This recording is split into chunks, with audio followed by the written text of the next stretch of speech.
बिस्मिल्लाहिर्रहमानिर्रहीम। अस्सलाम वालेकुम। कैसे हैं दोस्तों? ठीक हैं, उम्मीद है आप खैरियत से होंगे। आज मैं एक टॉपिक पे बात करना चाहता हूँ। थोड़ा सा मुझे तजर्बा भी है। पहले मैं थोड़ा सा ये ट्रैवल एजेंसी का काम भी करता रहा हूँ और लोगों को उम्रे पर भी भेजता रहा हूँ। ये कोरोना से पहले की बात है। तो आजकल भी कुछ है थोड़ा बहुत सिलसिला मगर मैंने ख़त्म किया हुआ है। तो क्योंकि उसमें जो है ना, जो उम्रा ज़ायरीन होते हैं वो मुतमिन नहीं होते। तो वो मुतमिन किस तरीके से नहीं होते, इसी के बारे में बात करेंगे कि आप लोग जो लोग भी उम्रे पर जाते हैं, ये ग्रुप की शक्ल में या इनफरादी तौर पर या फैमिली के साथ जाते हैं, तो उनको किन चीज़ों का ख्याल रखना चाहिए। वो मैं आपको कुछ ऐसी बातें बताऊंगा जो लोग पहले फ़र्स्ट टाइम जो जा रहे होते हैं ना, उनको पता ही नहीं होता कि भी उम्रा का तो पता होता है कि उम्रा हमने इस तरीके से परफॉर्म करना है, मगर उनको ये नहीं पता होता कि वहाँ पर हमारे साथ क्या मुश्किलात होती हैं, हमें कैसा होटल लेना चाहिए, यहाँ पर कितने पैसे देने चाहिए। तो लिहाजा मैं थोड़ी सी आपको इस बारे में गाइडलाइन दूंगा कि ताकि आप वहाँ जो एजेंट होते हैं उनसे भी बच सकें और आप एक पुरसकून और कंफर्टेबल जो है ना वहाँ पर उम्रा का फ़राइज़ जो है ना वो अदा कर सकें और पुरसकून रहें रहश के मसले में और दीगर मामलात में। वो मैं आपको बताता हूँ, वो आप गौर से सुनिएगा, जब भी जाइएगा उस पर ज़रूर गौर कीजिएगा। अच्छा जी, सबसे पहले तो बात यह है कि आपने पक्का इरादा करना है और अल्लाह ताला ने जब आपको बुलाया है, आपका हाज़री अल्लाह मियाँ ने कबूल फरमाई है और अल्लाह के रसूल सल्लल्लाहु अलैहि वसल्लम के रोज़े मुबारक पर हाज़री देनी है। सबसे पहले तो आपने अपना बजट देखना है कि मैं अपने उस बजट के हिसाब से उम्रे पर जाऊं। ज़ाहिर है उसके लिए तो सबसे पहले तो ज़रूरी है ना कि आपके पास पाकिस्तानी पासपोर्ट होना लाजमी है। पासपोर्ट के बगैर तो आप नहीं जा सकते। पासपोर्ट बनवाएं, उसके बाद किसी अच्छे से ट्रैवल एजेंसी के पास जाएं, उससे मुख्तलिफ पैकेजेस पूछें। अब पैकेजेस में जो बात करने का मकसद, जो मेरी ये सारा व्लॉग बनाने का मकसद जो है ना, वो इसी के ये जो पैकेज है ना, उम्रा पैकेज, इसी पे इर्द गिर्द घूमेगा। वो इस तरीके से घूमेगा कि एक ट्रैवल एजेंसी के पास जाएंगे, जैसे आजकल क्योंकि कोरोना से पहले तकरीबन 70,000, 75,000, 65,000 इसमें लोग चले जाते थे उम्रे पे 30 दिन के लिए। अब क्योंकि हमारा डॉलर रुपया हमारा गिर गया, डॉलर भी बढ़ गया है और रियाल का रेट भी बढ़ गया है, सऊदी रियाल जो है। उसके अलावा जो है अल्लाह भला करे आपका कि एयरलाइनों ने भी अपना किराए बढ़ा दिए। अब सबसे पहले आप जाएंगे, आप कहेंगे यार मुझे तो मैंने जाना है उम्रे पे और जो है ना मुझे सस्ता सा पैकेज मिल जाए किस तरीके से। सबसे पहले तो जहन में ये बात बिठा लें कि कोई भी दुकानदार जिसके पास आप जाते हैं, सबसे पहले मैं दुकानदार की बात करूँगा, वो आपको जेब से नहीं देगा कुछ भी, वो आपसे ही कमाएगा। इसी तरीके से ट्रैवल एजेंसियों का काम है। ट्रैवल एजेंसी, मुख्तलिफ ट्रैवल एजेंसी होती हैं जो एजेंट का काम किरदार अदा करती हैं। किन्हीं के पास सब कुछ होता है, कुछ लोग एजेंट होते हैं, खाली ट्रैवल एजेंसी होती है उनकी, मगर वो एजेंट ही करते होते हैं।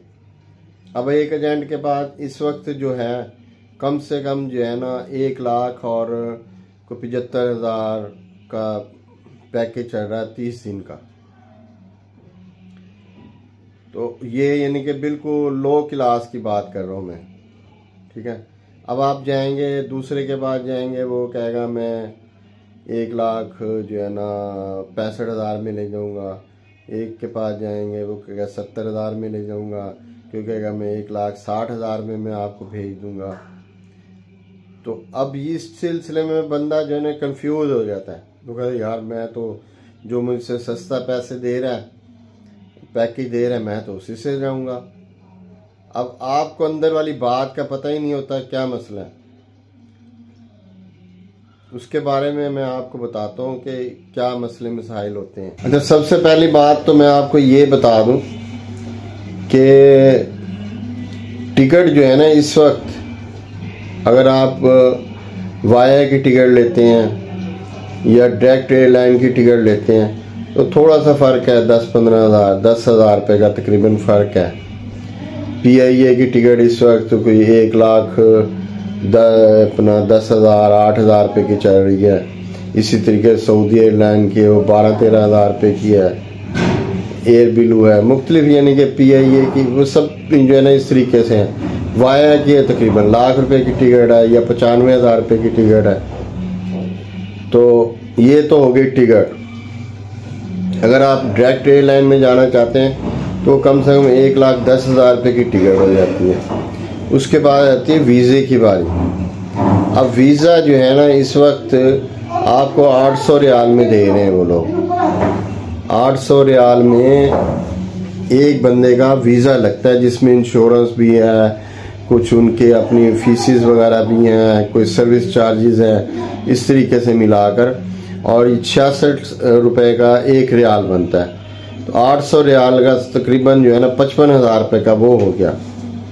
अब 55,000 रुपये और 1,10,000 रुपये की टिकट लगा लें डायरेक्ट एयरलाइन की, ये बन जाता है 1,65,000 रुपया। अब आप सोच रहे होंगे 1,65,000 रुपये तो यहाँ पर चले गया। यही बात तो मैंने आपको समझानी है। तो 30 दिन की जो आपने रिहाइश लेनी है वो आपको कहाँ से देगा वो पूरी करके। तो यही मैं बताना चाह रहा हूँ आपको, और ये बात समझाना चाह रहा हूँ कि लोग वहाँ पर जाके ना वो कहते मैं तो जी 2 लाख रुपये भर के आए जी उथे, मैं 2.25 लाख रुपये एजेंट नूं दिता सी, मैंने तो रिहाइश इस तरह देती और यूँ कर दिया वो कर दिया। और भाई मेरे आपको बात तो समझ नहीं आ रही। आपको जब एजेंट ने बताया भी होगा, ये नहीं कि वो नहीं बताते हैं, उसने बताया होगा आपको कि यार 1,10,000 रुपये की टिकट है, 55,000 रुपये का टिकट है, ये बन जाता है 1,65,000 रुपया। अब आप कह रहे हो जी मुझे वहाँ पर VIP वो रिहाइश मिले, ये तो नहीं हो सकता ना। वो मैं बताता हूँ ना आपको, फिर आप लोग किस गलत फहमी में। अब आपने लिया 1,70,000 रुपये में पैकेज, आप बड़े खुश हो गए यार मैं तो 1,70,000 रुपये मिले। अब वो 5,000 रुपये में आपको क्या रिहाइश देगा ये बताएं ना। आपको 28 दिन की रिहाइश आप हिसाब लगाएं, 5,000 रुपये उसके पास बचा, 5,000 रुपये 5-6 हज़ार रुपये उसने बचाना है, तो बाकी क्या बचा, कुछ भी नहीं। तो वो फिर क्या करता है, वो आपको फिर चक्कर ही देते हैं कि यार वो आज वीज़ा नहीं लगा आपका, आज ये हो गया, आज जो है ना एयरलाइन जो है ना वो आपकी जो फ़्लाइट थी वो कैंसिल हो गई है, लिहाजा आप जो है ना ये दूसरी फ़्लाइट में चले जाएं। वो फिर वाया वाली ढूंढ देगा, या फिर जब उसको कुछ सस्ती पैकेज में कोई टिकट मिलेगी वो उसमें भेज देगा आपको। आप फिर जब वो कह देंगे ना ये फ़लाँ तारीख को आपने जनाब जाना है, आपने बैग शैग तैयारी खरायत शरायत करके आपने तैयारी पकड़ लेनी है, उसी दिन आपको उसने कह देना है यार वो टिकट तो वो जो फ़्लाइट है वो तो आपकी कैंसिल हो गई है, लिहाजा आप नेक्स्ट लेनी पड़ेगी, उसके लिए आपको पैसे देने पड़ेंगे। और तो इस तरीके से ही होता है ये सारा सिलसिला। और जब आप वहाँ पर जाते हैं फिर आप कहते हैं यार मुझे मिसाल के तौर पे मियाँ बीवी जाते हैं, अब वो यहाँ पर जो ना टिकट तो ले वो पैकेज ले लेते हैं सस्ता, और वो ये नहीं पूछते कि भाई हमें होटल कैसा मिलेगा, शेयरिंग में मिलेगा, सेपरेट रूम मिलेगा, क्या क्या तरीके का। और जब वहाँ पे जाते हैं वो आपको दे देते हैं, और जैसे कि समझिए कि बहुत दूर दूर होटल दे देते हैं, 1000 मीटर पे 1200 मीटर पे और वो भी रिहाइश और बिल्डिंगों में देते हैं रहायश। फिर वो बिल्डिंग में देते हैं, फिर वो देते हैं शेयरिंग में। अब आप वहाँ पे जाके शोर मचा देते हैं रिसेप्शन पे, वो जी मैं तो इतने पैसे दे के आया हूँ और मुझे जनाब मुझे तो कमरा अलहदा दो, मैं मियाँ बीवी हूँ, मैं अपनी बीवी को कैसे पर्देदार है वो, मैं कैसे दूसरी फैमिली के साथ जो है ना उसको ठहराऊँ। तो भाई मेरे यहीं पर सारी बातें पहले आप कंफर्म कर लेते होते हैं। यहाँ पे जितने पैसे आप डालेंगे, जितने पैसे एजेंट को देंगे, ट्रैवल एजेंसी वाले को देंगे, उसके हिसाब से आपको जो है ना वो आगे जो है ना रहायश भी मिलेगी। अच्छे पैसे यहाँ भर कर जाएंगे, अच्छे पैसे की रहायश मिलेगी। अब ये देख रहे हैं ना इतने पैसों में आप कितने देंगे। अब आपने नहीं कि आप कह रहे हो यार मुझे जो है ना सेपरेट रूम हो, मेरे मियाँ बीवी हमें इकट्ठे रहें, तो उसके लिए तो भी कम से कम भी 100 अगर अच्छा यानी दरमियाना होटल अगर आप लेते हैं तो वो 100 रियाल का, 110 रियाल का, 120 रियाल का पर डे का रूम मिलेगा आपको, ठीक है ना। अब वो क्या करते हैं कि वो 50 रियाल वाला रूम लेके उसमें जो है ना 10-10 बंदे को वो उसके अंदर डाल देते हैं और वो इसी तरीके से वो 1,60,000 65,000 रुपये में उम्रा कराते हैं। तो वहाँ पे वो गालियाँ भी दे रहे होते हैं, बददुआएं भी दे रहे होते हैं ट्रैवल एजेंसी वालों को कि यार ये देखो हमारे साथ तो इसने जुल्म कर दिया।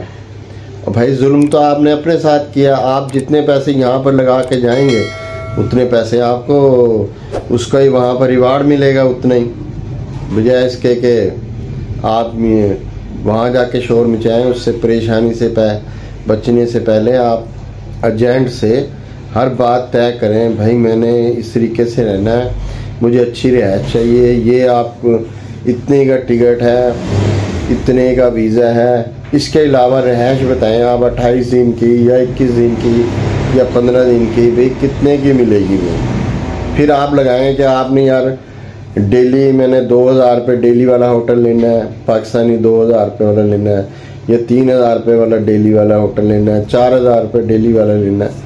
वो मुख्तलिफ हैं, जैसे आप पैसे देंगे वैसे ही आपको वहाँ पे रहायशें मिलेंगी।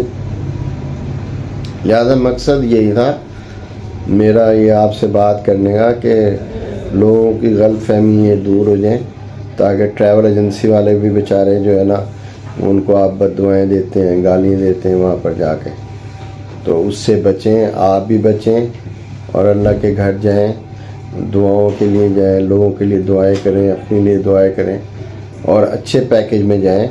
पैसा यहीं पर खर्च कर कर जाएं, बजाय वहाँ पर परेशानी होने से बचने के लिए यहीं पर आप हर चीज़ को तय कर कर जाएं, ताकि आपके लिए आसानियाँ पैदा हों।